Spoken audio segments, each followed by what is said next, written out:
Newcastle against Manchester United still to come, but Liverpool now 13 points clear of Arsenal and 6 points away from the Premier League title. When Newcastle are in action later on, there's an opportunity for them to move into 4th place above Chelsea, who are in 5th. For West Ham, they are in 17th place. They're just outside the bottom 3 because of Wolves' victory against Tottenham. Well, Virgil, all's well that ends well. Can you talk us through the closing stages of that match from your perspective?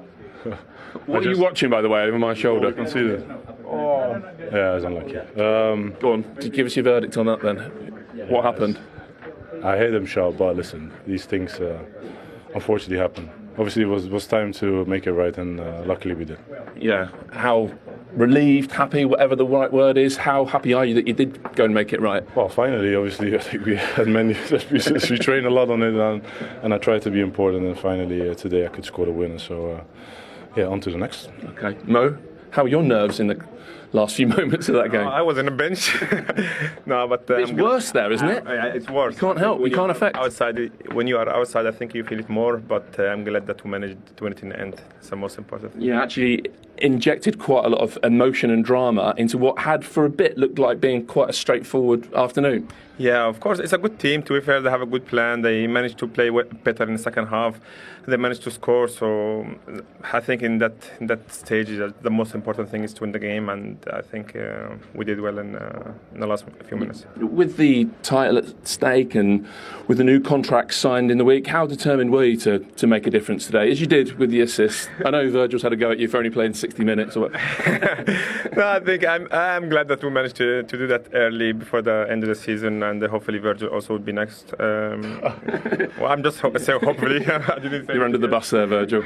I just look, he can do whatever he wants, but I would love to see him again next year. But of course, he can choose whatever he wants in his future. Hopefully, Virgil will be next. What can you tell us, Captain?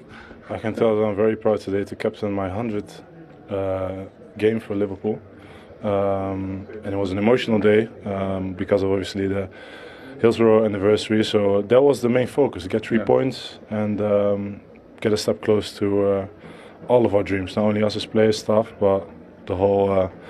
Everyone is connected to Liverpool FC, and that's the main thing. Everyone knows how much I love this club, and let's see what next week will look like. You feel like you can almost touch it now, Mo? That title? Yeah, we can say that now, to be fair.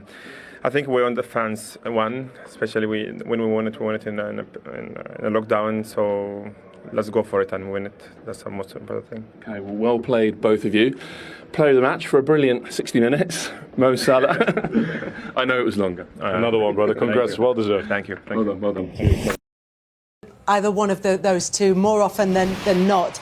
But it was a mix-up with Virgil van Dijk and Andrew Robertson that led to West Ham getting back into the game. Yeah, one was second as well. Obviously, West Ham were threatening.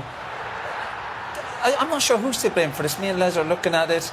Does Andy Robertson need to come across there? He obviously looks really annoyed. Yeah, the only thing I'd say there was because of his reaction here, it seems like he shouted Van Dijk, I've got this. And Van Dijk's just got a touch and ended up putting it in the back of the net. But well, if Van Dijk was to blame for that, then he certainly took responsibility and turned things around. Nice little shove there, isn't there? I thought VR were going to look at that, but obviously not. But you know what, Liverpool, what champions do, they find a way to win. Roy, as you know, VAR is constantly looking and reviewing every situation, particularly those involving goal decisions. But what's interesting here is they very clearly kissed and made up, Andrew Robertson and Virgil van Dijk. I mean, when you're going for the title and you're chasing the title, you're going to have mishaps. But it's how you put them behind you. And as you said, champions find a way to win. They found a way to win today, and they'll put that to bed. And he will say to him when he goes in the change room, I told you to leave it, but good job you went up the other end and scored. They can have that conversation, and there'll be lots more conversations as well about Virgil van Dijk's comments about his contract, about his future at Liverpool. He said he's happy to be captaining the club for now, and let's see what next week holds. They'll be having lots more reaction to that and lots more reaction to Liverpool moving to within